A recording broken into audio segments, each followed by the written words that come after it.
तो ये क्वेश्चन करते हैं। तो एक स्टील रॉड है, उसकी लेंथ दे रखी है 10 सेंटीमीटर, ठीक है, और उसका टेम्परेचर जो है हमने 100 डिग्री सेंटीग्रेड इंक्रीज कर दिया। तो ये टेम्परेचर इंक्रीज करने से उसकी रॉड की लेंथ इंक्रीज होगी, पर हमने क्या दोनों तरफ से प्रेशर लगा करके और लेंथ को इंक्रीज नहीं होने दिया, ठीक है। तो हमने प्रेशर कितना लगाया वो पूछा है, ठीक है। तो एक डायग्राम बना लेते हैं पहले। तो ये रॉड है ना, इसका टेम्परेचर हमने टेम्परेचर T से इंक्रीज करके T प्लस 100 डिग्री सेंटीग्रेड कर दिया, ठीक है। सेंटीग्रेड लिखें या केल्विन लिखें फर्क नहीं पड़ता है, क्योंकि डेल्टा T जो है वो 100 है बेसिकली, ठीक है।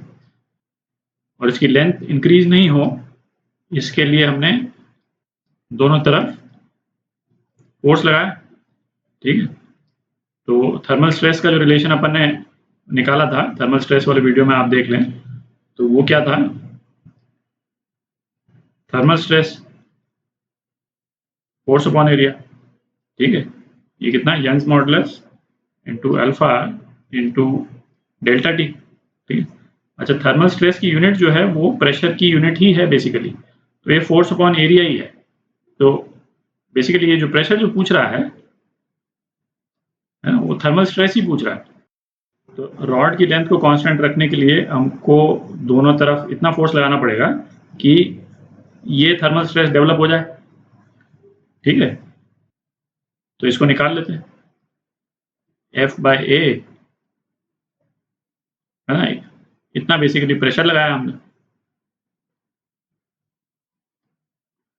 तो ये कितना हो गया, यंग्स मॉडुलस दे रखा है 2 × 10⁻11, कोएफिशिएंट ऑफ थर्मल एक्सपेंशन दे रखा है 1.1 × 10⁻⁻5, ठीक है। ये 10⁻⁻5 है, और लेंथ इसकी 10 सेंटीमीटर, मतलब 0.1 मीटर। तो कितना हो गया, 2.2 × 10⁻8 पास्कल हो गया, ठीक है। तो ये आपका आंसर है, और सी पार्ट आपका आंसर हो गया। अच्छा, ये वाला क्वेश्चन करते हैं। दो रॉड्स हैं अलग अलग मटेरियल की, उनका कोएफिशिएंट ऑफ थर्मल एक्सपेंशन दे रखा है α1 α2, और यंग्स मॉडुलस भी दे रखा है y1 y2। दो रिजिड वॉल्स के बीच में इनको फिक्स किया हुआ है। तो एक डायग्राम बना लेते हैं पहले। तो ये दो रॉड्स को है ना, दो वॉल्स के बीच में अपन ने लगाया हुआ। तो पहली रॉड का जो thermal coefficient of thermal expansion α1 और यंग्स मॉडुलस y1, और दूसरी रॉड का कोएफिशिएंट ऑफ थर्मल एक्सपेंशन α2 और यंग्स मॉडुलस y2, ठीक है। अच्छा, α1 α2 का रेशियो दे रखा है। अच्छा, अब क्या बोल रहा है, दोनों रॉड्स का टेम्परेचर जो है वो सेम डिग्री से इंक्रीज किया है ना, मतलब डेल्टा टी जो है वो सेम है दोनों के केस में, रॉड्स बेंड नहीं हो रही हैं। फिर बोलता है कि थर्मल स्ट्रेस जो है वो दोनों रॉड्स में जो डेवलप हुआ वो इक्वल है, ठीक है। थर्मल स्ट्रेस का क्या रिलेशन अपन ने निकाला था, thermal stress is equal to force upon area, और ये होता था Young's modulus into alpha into delta T, ठीक है। और ये फोर्स क्या हुआ कि रॉड्स के एक्सपेंशन को प्रिवेंट करने के लिए जो वॉल जो फोर्स लगा रही है रॉड्स पे, ये वो फोर्स है, ठीक है।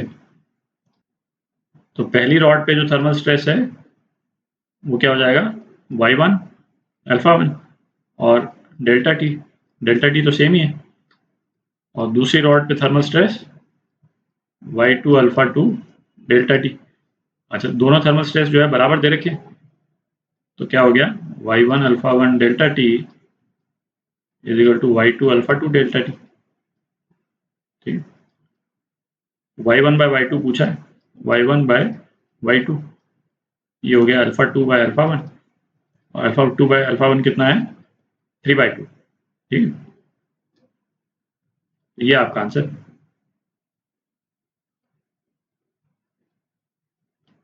ठीक है।